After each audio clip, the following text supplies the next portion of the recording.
అందరికీ నమస్కారం. ఇప్పుడే అందిన వార్త. హీరోయిన్ రాశి ఖన్నాకి ప్రమాదం, బ్రెయిన్లో డిప్రెషన్ వ్యాధి. ఈ విషయాలన్నీ తెలుసుకునే ముందు వీడియోని పూర్తిగా చూడండి, అప్పుడే మీకు పూర్తిగా అర్థమవుతుంది. అదేవిధంగా చాలా మంది సబ్స్క్రైబ్ చేసుకోకుండా వీడియోని చూస్తున్నారు, దయచేసి సబ్స్క్రైబ్ చేసుకోండి. సబ్స్క్రైబ్ చేసుకోవడం వల్ల నేను చేసే ప్రతి వీడియో అప్డేట్ మీకు ముందుగానే నోటిఫికేషన్ రూపంలో వస్తుంది.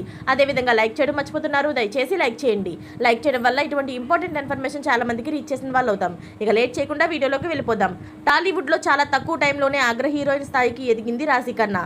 ఊహల గుసగుసలాడే మూవీతో తెలుగు ప్రేక్షకులకు పరిచయమైన ఈ ముద్దుగుమ్మ ఆ తరువాత జూనియర్ ఎన్టీఆర్, గోపీచంద్, రవితేజ, విజయ్ దేవరకొండ లాంటి స్టార్స్తో నటించి మంచి క్రేజ్ తెచ్చుకుంది. ఆ తరువాత కొన్నాళ్ళకు తెలుగులో ఆఫర్స్ తగ్గడంతో బాలీవుడ్కి వెళ్ళిపోయింది. ప్రజెంట్ హిందీలో వరుస సినిమాలు చేస్తుంది. తాజాగా రాశి ఖన్నా ది సబర్మతి రిపోర్ట్ అనే సినిమాలో నటించింది. గుజరాత్ అల్లర్లు, గోద్రా రైలు దహన కాండ ఆధారంగా తెరకెక్కించిన ఈ చిత్రంలో విక్రాంత్ మెస్సేత్ లీడ్ రోల్లో ప్లే చేస్తున్నారు. ఈ మూవీ ప్రమోషన్లో భాగంగా ఓ ఇంటర్వ్యూలో పాల్గొన్న రాశి ఖన్నా తన సినీ వ్యక్తిగత జీవితానికి సంబంధించి పలు ఆసక్తికర విషయాలు పంచుకుంది. ఇందులో భాగంగానే తన బ్రేకప్ గురించి గుర్తు చేసుకుంది. వ్యక్తిగతంగా నేను చాలా ఎమోషనల్ పర్సనల్ను. గతంలో నాకు లవ్ స్టోరీ ఉండేది. కొన్ని కారణాల వల్ల బ్రేకప్ అయ్యింది. ఈ సమయంలో ఎంతో బాధపడ్డాను. మానసికంగా కుంగుబాటుకు గురయ్యా. ఆ తర్వాత నన్ను నేను మార్చుకున్నా, స్ట్రాంగ్గా నిలబడ్డా, కెరియర్ దృష్టి పెట్టా.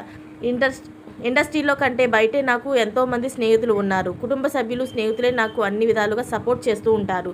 వారే నా బలం అంటూ చెప్పుకొచ్చింది. దీంతో రాశి ఖన్నా కామెంట్స్ సోషల్ మీడియాలో వైరల్గా మారాయి.